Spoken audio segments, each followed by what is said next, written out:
to admit that we sometimes when we communicate with parents will come back and tell me and say, why I don't understand why adolescents keep saying they have a lot of stress, emotional issues.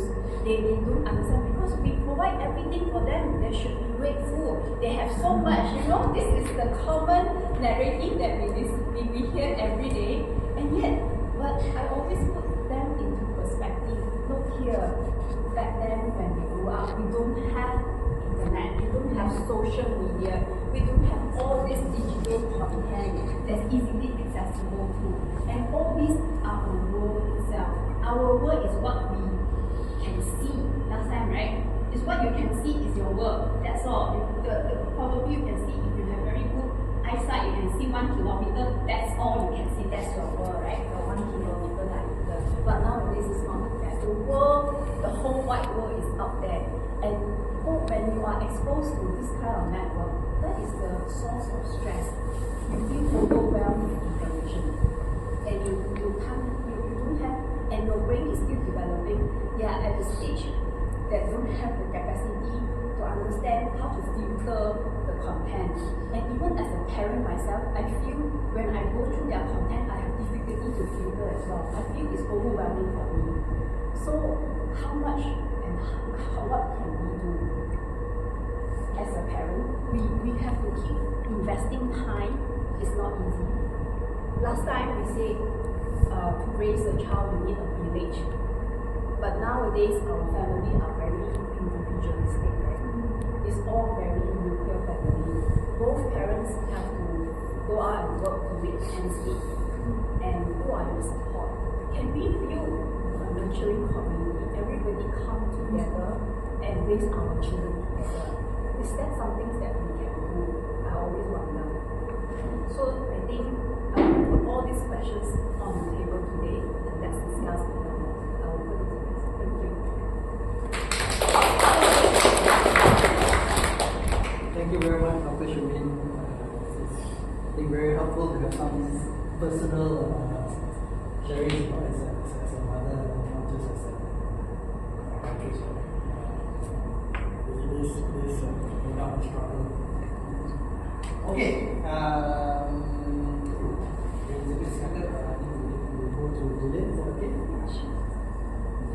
Okay, so Ms. Gillian Chong is a counselor, trained counselor, and she also did some work working with students at SMK DU4, the aftermath of the incident. So someone will be sharing some insights with them as well. Okay, thank you very much. I'll indicate these slides right here. So just by the way, this is in case you want to contact any of us, our Gmails are here and some phone numbers if you'd like to get in touch. We'll bring it along with you. I think out of everybody, I need to check. Can you hear me? Because I just recovered my voice 2 days ago. It was actually completely gone. I can, but I think I cannot hear. Is it? Oh, thank you so much. I really appreciate this. Yeah, hi everyone. Yes, I'm a licensed and registered counsellor. I also have an NGO, and my NGO that I founded 15 years ago works with abuse and at-risk youth. So I really like, there was a comment online, Bernard, so I really want to give out a shout out.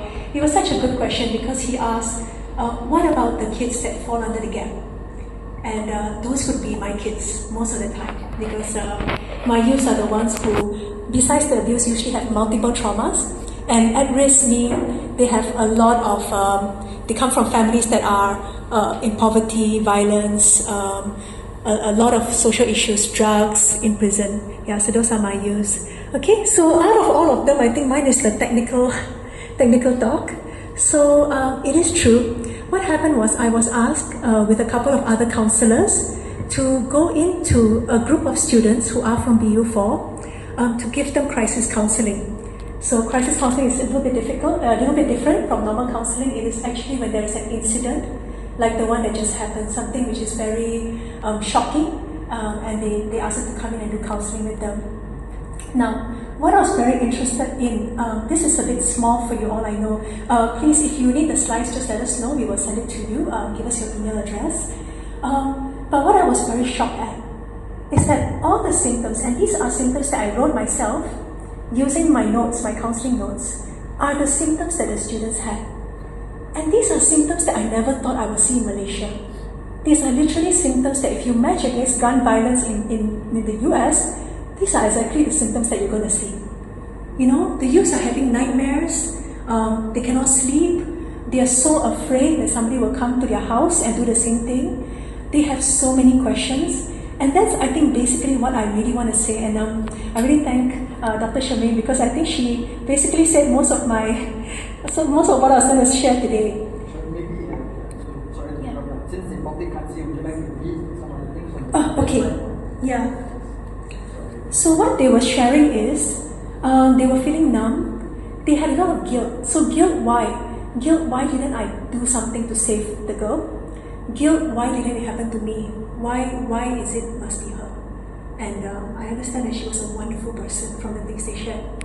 A lot of anger, of course. Scared. They are so scared. They are scared to go back to school. They are scared to go to the toilet, which I really hope will be closed up, because they are terrified of the toilet now. Yeah. They don't want to do the things that they used to enjoy. Every day they just feel like, I don't want to do anything. I just don't feel like doing anything. All that happens, they told me, is that they just keep on having a lot of memories. They're experiencing a lot of what we call somatic, which means your body is responding. So they literally shook. They told me that they shook when the whole thing was happening. I mean, when they saw, and again, this is confidential, I can't tell you what they saw, but when they saw, they